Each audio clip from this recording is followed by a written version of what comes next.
So Trevor has a book out, ladies and gentlemen, which is an autobiography. An Improbable Life is a story, Trevor McDonald there. And what a story, what a life as well. Thank you. Obviously, this is all in the book, but some of the leaders you've met, I'm thinking specifically of Nelson Mandela. Yeah.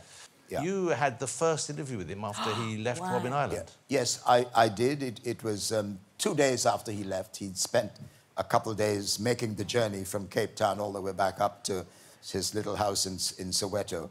Because I think the South Africans were thoroughly scared about what would happen if this man, who they'd incarcerated for 27 unconscionably long years, if he was ever let out, what would be the reaction? There were some people who were threatening to kill him and so on. So it took a long time for him to get back. But you can imagine, you know, the explosion of joy in Soweto at that moment when he came out. And I had the chance to do this first interview with him. You met him many times, didn't you? Several times. I got the chance later to meet him, you know, in many other ways, and we had a lot of time together, and it's been one of the most glorious memories of my life. And he was reluctant to talk about the hardships he'd endured, wasn't he? I thought that was also something that I reflect on now, and it didn't occur to me during the interview because, to be very honest, I did look for the sort of headline that Mandela tells Trev, I was beaten every day or something. Or hold on, did he call you Trev? Yes, terribly. You're absolutely right, nobody does. Apart from you, for the son of it. Would you like to be called Trev? No. Is it not one of those things where you've been trying to say, just call me Trev, and everyone's gone, Trev? Peter do that in an advert. No, but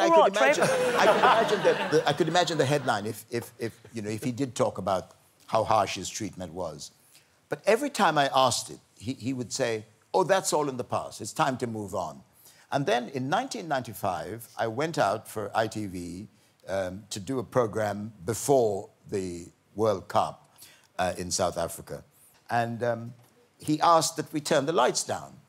And we did. And then he continued saying, well, could you turn them down a bit more?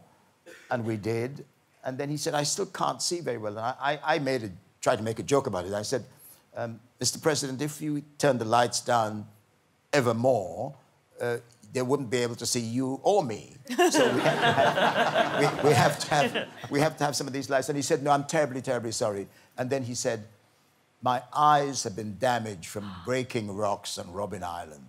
Wow. Aye, aye, aye. And it was the first intimation that he ever expressed to me about any hardship from his prison life. So this was 5 years after I met him for the first time, and he talked about his damaged eye.